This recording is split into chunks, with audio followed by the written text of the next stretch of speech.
I thought I would cry when I finally forgave my father. I thought it would be one of those moments where your voice shakes, your chest feels tight, and everything you've been holding back just pours out all at once. But that's not how it happened. There were no tears, no dramatic pause, no phone call where everything suddenly made sense. It happened on a random Tuesday in the middle of a therapy session, while I was staring at the corner of a tissue box that I hadn't even touched.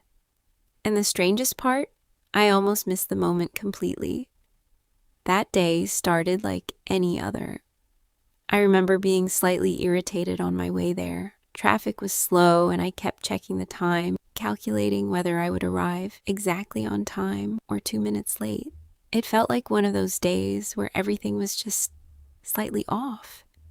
Even when I walked into the room, I wasn't in a particularly reflective mood. I sat down, crossed my legs, adjusted my sleeve twice for no reason, and gave that small, polite smile you give when you don't have much to say yet. We started talking about something completely unrelated: work stress, deadlines, a conversation I had the previous weekend that didn't sit right with me. I spoke easily, almost too easily, because if I'm being honest, I had gotten very good at talking around things, not through them, around them.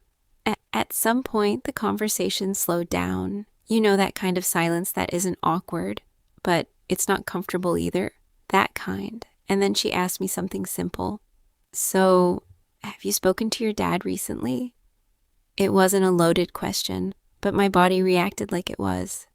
My shoulders stiffened slightly. I looked down at my hands for a second longer than usual, and then I did what I always did. I gave a short answer. Not really. And then I tried to move on, but she didn't let it go this time. Not forcefully, just gently.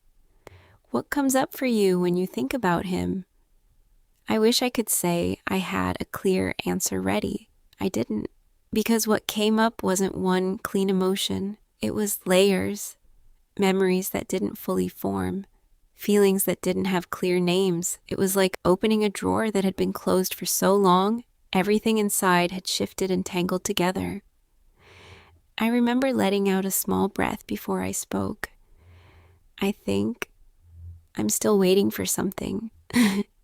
Even as I said it, it felt vague, but it was the most honest thing I had said in that session so far. She nodded slightly and asked, "What are you waiting for?" That question landed heavier than I expected, because I had never really said it out loud before. I had thought about it, felt it, carried it, but saying it, that was different. I swallowed, looked at my hands again, and said quietly, "An apology, I guess." And even as the words left my mouth, I felt something shift, because it sounded so simple when I said it like that. Just 2 words, an apology. But behind those 2 words was years of things I had never fully processed. Growing up, my dad wasn't someone you could easily read. He wasn't loud, he wasn't explosive, but he also wasn't emotionally available in the way I needed him to be. Conversation stayed on the surface. Feelings were inconvenient.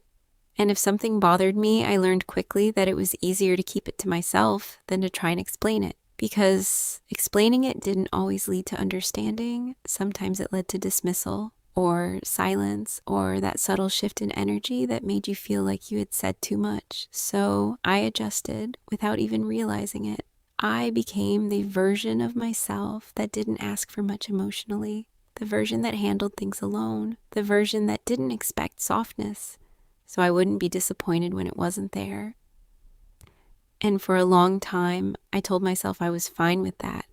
I told myself that's just how he is. I told myself not everyone expresses love the same way. And those things are true. But what I didn't acknowledge was how much it affected me, how it shaped the way I communicated, the way I processed hurt, the way I struggled to say, "This hurt me," without feeling like I was asking for too much. Back in that room, after I said I was waiting for an apology, she asked me something that changed everything. "What if you never get it?" There it was.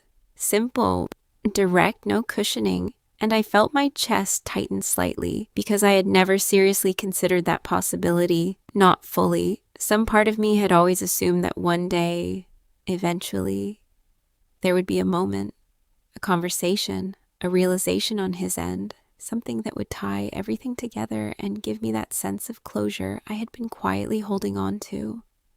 But what if that moment never comes? I didn't answer immediately.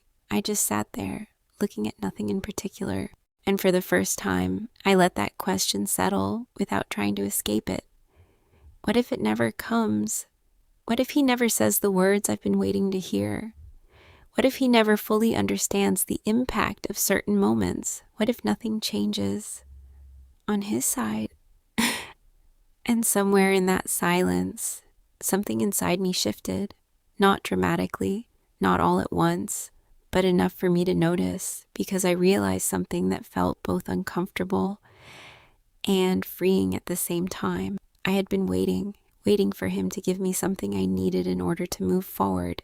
And in doing that, I had unknowingly put my healing on hold. I took a slow breath and then I said it very quietly, almost like I was saying it just to myself.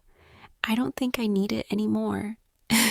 The moment felt still, not heavy, not emotional, just still. And I remember blinking a few times like I was trying to catch up with what I had just said, because I didn't plan to say that. It wasn't something I had rehearsed. It just came out. And the more I sat with it, the more I realized it was true. I didn't need the apology, not because it wouldn't matter, but because I didn't want to keep waiting for it. That was the shift. Not forgiveness in the way people usually describe it, not this big emotional release, but a quiet decision. A decision to stop tying my peace to something outside of my control. After that session, nothing looked different on the outside. I didn't call him. I didn't send a message. I didn't even mention it to anyone. But internally, something had changed. It showed up in small ways. The way I thought about him felt softer, less charged, less expectant. I wasn't replaying old moments the same way. I wasn't mentally rewriting conversations, wishing they had gone differently. There was space where tension used to be. And maybe the most surprising part, I started to see him as a person, not just as my father, but as a human being with his own limitations, his own upbringing, his own emotional gaps, things he may not even be aware of. And that didn't excuse anything, but it gave me perspective. And that perspective made it easier to let go of the version of him I had been holding on to, the version that would one day say everything I needed to hear.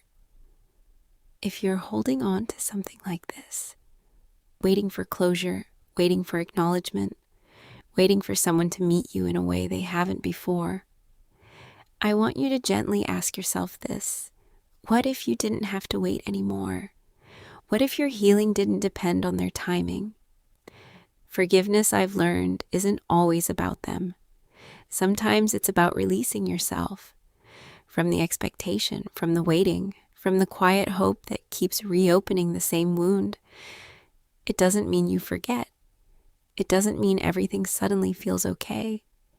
It just means you're choosing peace, even without the resolution you thought you needed. If this resonated with you, I'd really love to hear your thoughts. Have you ever had a moment where you realized you were waiting for something that might never come? Or maybe you're still in that space right now. Share it in the comments. You're not alone in this. And if you find comfort in these kinds of honest, reflective conversations, the kind that sit with you quietly and make you think, then subscribe to the GistOver Cooking YouTube channel. There's more of this waiting for you, and I'll see you in the next one.